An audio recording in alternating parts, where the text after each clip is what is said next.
Chapter 46. The word of the Lord which came to Jeremiah the prophet against the Gentiles. Against Egypt, against the army of Pharaohnecho, king of Egypt, which was by the river Euphrates in Carchemish, which Nebuchadrezzar, king of Babylon, smote in the 4th year of Jehoiakim, the son of Josiah, king of Judah. Order ye the buckler and shield, and draw near to battle. Harness the horses, and get up, ye horsemen, and stand forth with your helmets. Furbish the spears, and put on the brigandines. Wherefore have I seen them dismayed, and turned away back? And their mighty ones are beaten down, and are fled apace, and look not back. For fear was round about, saith the Lord. Let not the swift flee away, nor the mighty man escape. They shall stumble and fall toward the north by the river Euphrates. Who is this that cometh up as a flood, whose waters are moved as the rivers? Egypt riseth up like a flood, and his waters are moved like the rivers. And he saith, I will go up, and will cover the earth. I will destroy the city and the inhabitants thereof. Come up, ye horses, and rage, ye chariots, and let the mighty men come forth, the Ethiopians and the Libyans that handle the shield, and the Lydians that handle and bend the bow.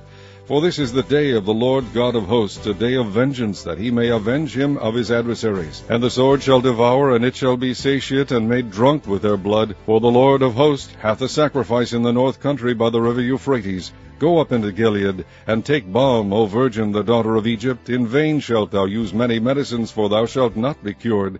The nations have heard of thy shame, and thy cry hath filled the land. For the mighty man has stumbled against the mighty, and they are fallen both together. The word that the Lord spake to Jeremiah the prophet, how Nebuchadrezzar king of Babylon should come and smite the land of Egypt. Declare ye in Egypt, and publish in Migdol, and publish in Knopf, and in Taphanes. Say ye, Stand fast, and prepare thee, for the sword shall devour round about thee.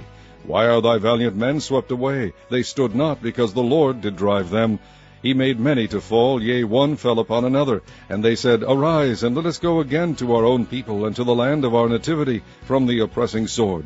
They did cry there, Pharaoh, king of Egypt, is but a noise. He hath passed the time appointed.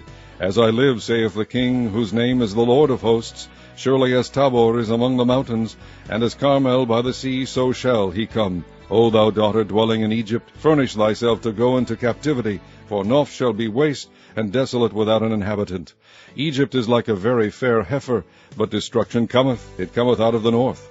Also her hired men are in the midst of her like fatted bullocks, for they also are turned back, and are fled away together. They did not stand, because the day of their calamity was come upon them, and the time of their visitation. The voice thereof shall go like a serpent, for they shall march with an army, and come against her with axes, as hewers of wood. They shall cut down her forest, saith the Lord, though it cannot be searched, because there are more than the grasshoppers, and are innumerable. The daughter of Egypt shall be confounded, she shall be delivered into the hand of the people of the north. The Lord of hosts, the God of Israel, saith, Behold, I will punish the multitude of No, and Pharaoh, and Egypt, with their gods and their kings, even Pharaoh and all them that trust in him. And I will deliver them into the hand of those that seek their lives, and into the hand of Nebuchadrezzar, king of Babylon, and into the hand of his servants. And afterward it shall be inhabited, as in the days of old, saith the Lord. But fear not thou, O my servant Jacob, and be not dismayed, O Israel. For behold, I will save thee from afar off, and thy seed from the land of their captivity. And Jacob shall return, and be in rest, and at ease, and none shall make him afraid. Fear thou not, O Jacob, my servant, saith the Lord, for I am with thee. For I will make a full end of all the nations whither I have driven thee. But I will not make a full end of thee, but correct thee in measure. Yet will I not leave thee wholly unpunished.